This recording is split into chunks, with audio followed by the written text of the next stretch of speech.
Hello नमस्कार साथियों, कैसे हैं आप सब। आरसीसी स्टडी ग्रुप में आपका स्वागत है। तो चलिए, हमने इससे पहले 2 लेक्चर देख लिया। उसमें हमने आपको बताया कि पोषण क्या होता है, जय प्रक्रम क्या होते हैं। पोषण 2 प्रकार का था, स्वपोषण, परपोषण। परपोषण 3 प्रकार के थे, मृतजीवी पोषण, परजीवी पोषण और प्राणी संपोषण।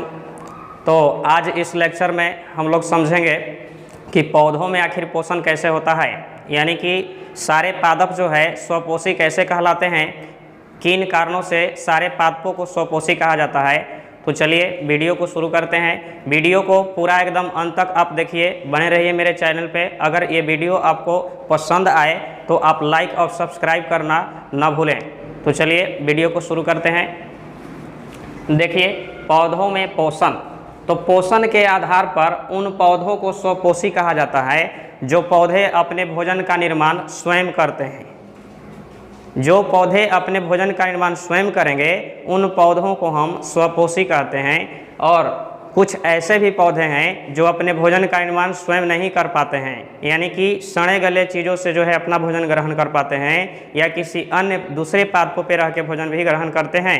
तो देखिए, इस आधार पर पौधे भी 2 प्रकार के होते हैं। पहला आपका है मृतजीवी पौधा, जैसे कि देखिए यह सड़े गले कार्बनिक पदार्थों से, यह सड़े गले कार्बनिक पदार्थों से क्या करता है, अपना भोजन जो है प्राप्त करते हैं। जैसे कि गोबर छाता यानी मशरूम।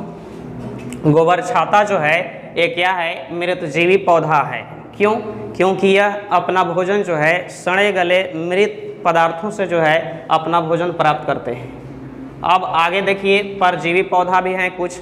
परजीवी पौधा जिस प्रकार से हमने बताया था आपको पिछले लेक्चर में कि कुछ परजीवी जीव थी, जैसे कि Entamoeba histolytica, plasmodium, hookworm, tapeworm. तो उस प्रकार से कुछ पौधे भी ऐसे होते हैं जो क्या होते हैं कि परजीवी होते हैं, जैसे कि दूसरे पादपों पर रह करके अपना भोजन प्राप्त करते हैं। और उन पादपों से भोजन जो है प्राप्त करते करते लास्ट में उन पादपों को जो है सुखा देते हैं, जैसे कि अमरबेल, जिसको इंग्लिश में कस्क्यूटा कहते हैं, यानी कि अमरलता।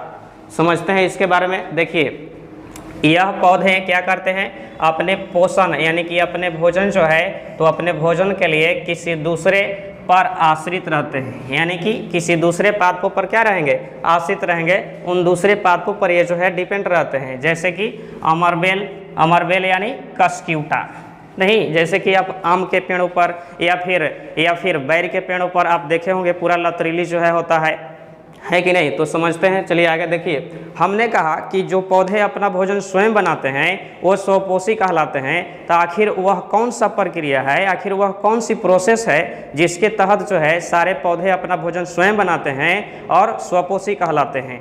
तो उन क्रियाओं को हम जो है प्रकाश संश्लेषण कहते हैं। इंग्लिश में क्या बोलेंगे, फोटोसिंथेसिस। तो समझते हैं प्रकाश संश्लेषण क्या है, किसे कहते हैं। तो देखिए यहाँ स्क्रीन पे आइए, देखिए यहाँ क्या है, यहाँ पे नज़र जो है लगाइए। देखिए प्रकाश संश्लेषण क्या है, समझिए। देखिए, जिस प्रक्रिया के द्वारा, यानी कि जिस प्रक्रिया के द्वारा सारे हरे पादप अपने भोजन का निर्माण यानी फॉर्मेशन है ना, स्वयं करते हैं, उस मूलभूत क्रिया को ही क्या कहा जाता है, प्रकाश संश्लेषण कहते हैं। यानी कि वैसी क्रियाएं जिनके द्वारा सारे हरे पादप अपना भोजन स्वयं बनाते हैं, उन क्रियाओं को प्रकाश संश्लेषण कहते हैं। प्रकाश संश्लेषण के लिए पादपों को 4 कच्चे सामग्री की जरूरत पड़ती है और उन 4 कच्चे सामग्री को प्रकाश संश्लेषी घटक कहा जाता है, जैसे कि कार्बन डाइऑक्साइड, जल, क्लोरोफिल और सूर्य के प्रकाश। तो समझते हैं इसमें आगे समझते हैं कि यह जो क्रिया है, तो प्रकाश संश्लेषण की यानी जो क्रियाएं हैं, यानी कि इसमें जो प्रोसेस है वो प्रोसेस क्या होता है, जो फंक्शन है वो फंक्शन क्या होते हैं। तो समझिए, देखिए यह क्रिया जो है यानी कि प्रकाश संश्लेषण की क्रिया आदि से अंत तक, आदि मतलब प्रारंभ यानी शुरू से, है ना, अंत तक यानी लास्ट तक, है कि नहीं, क्लोरोप्लास्ट में ही संपन्न होते हैं। यानी कि प्रकाश संश्लेषण की जो प्रक्रियाएं हैं वो पादपों में क्या होता है कि शुरू से लेकर के अंत तक क्लोरोप्लास्ट में ही क्या होते हैं, पूर्ति होते हैं, यानी कि पूर्ण होता है ना। और ये जो क्लोरोप्लास्ट है तो पत्तियों के पेलिसेड और स्पंजी पैरेन्काइमा में जो है पाए जाते हैं, है कि नहीं। और क्या होता है, और इनमें अनेकों क्लोरोफिल यानी कि पर्णहरित जो है पाए जाते हैं। पर्णहरित में जो है मैग्नीशियम तत्व पाए जाते हैं। चलिए इसमें समझते हैं हम।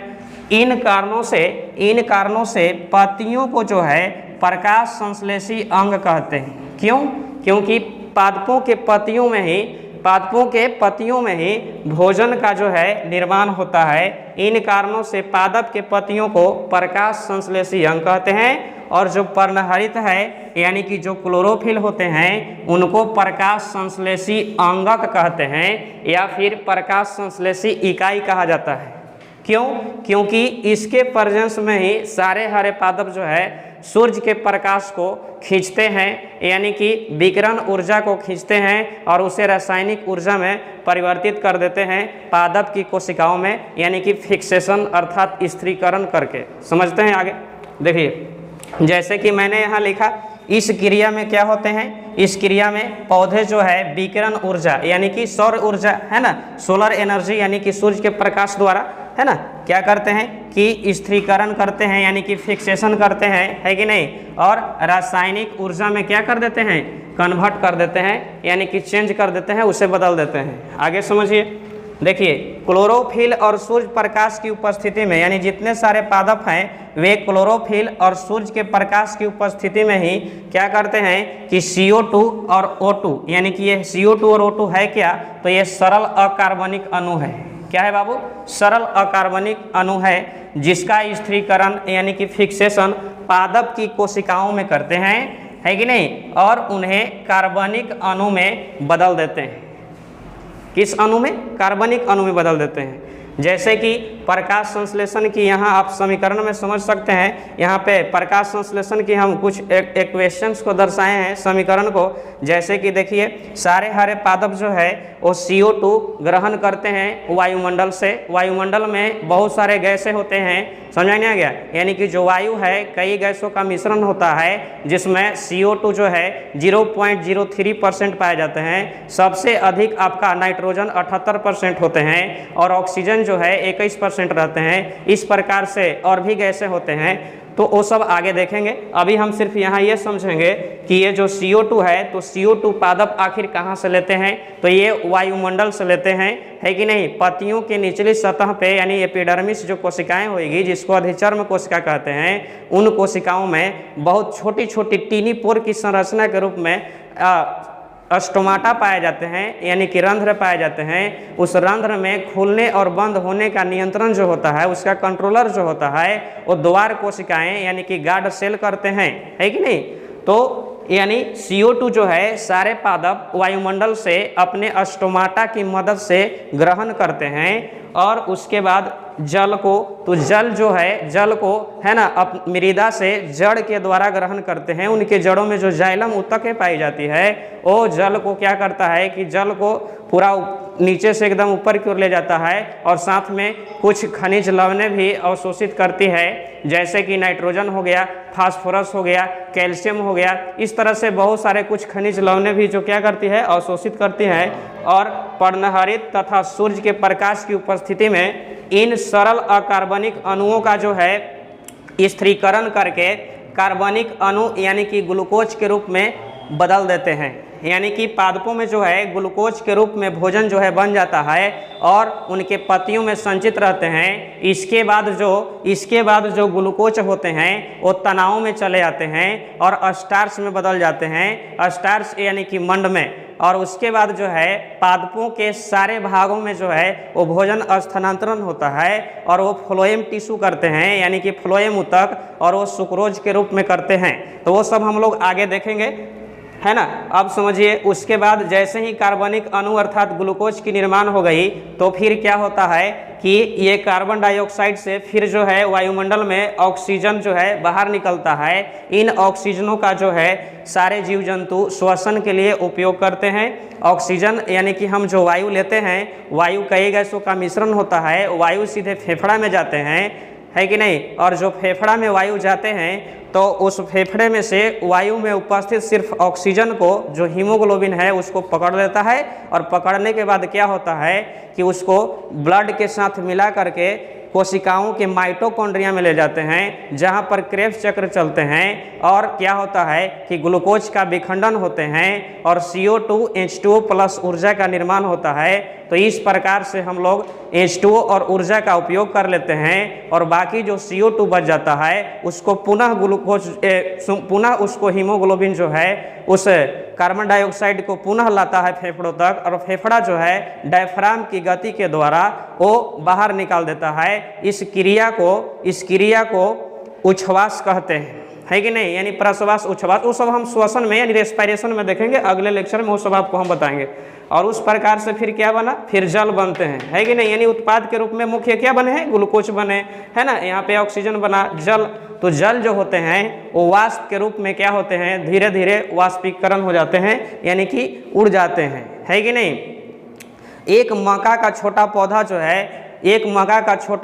है एक दिन में लगभग 3 से 4 लीटर जो है और जल को वाष्प के रूप में उड़ा देता है। इस प्रकार से सेब जो होते हैं लगभग 10 से 20 लीटर जो है जल एक दिन में वाष्प के रूप में उड़ा देते हैं। तो इन कारणों से बच्चों पेड़ पौधों को हमें सुरक्षा प्रदान करनी चाहिए, उसे बचाना चाहिए, कंजर्वेशन करनी चाहिए, है कि नहीं। डिफॉरेस्टेशन नहीं करनी चाहिए, जब भी करो रिफॉरेस्टेशन करो, यानी कि वन जो है जितनी मात्रा में हो सके लगाओ, कम से कम एक वन जरूर लगानी चाहिए, हर हालत में लगानी चाहिए, है कि नहीं।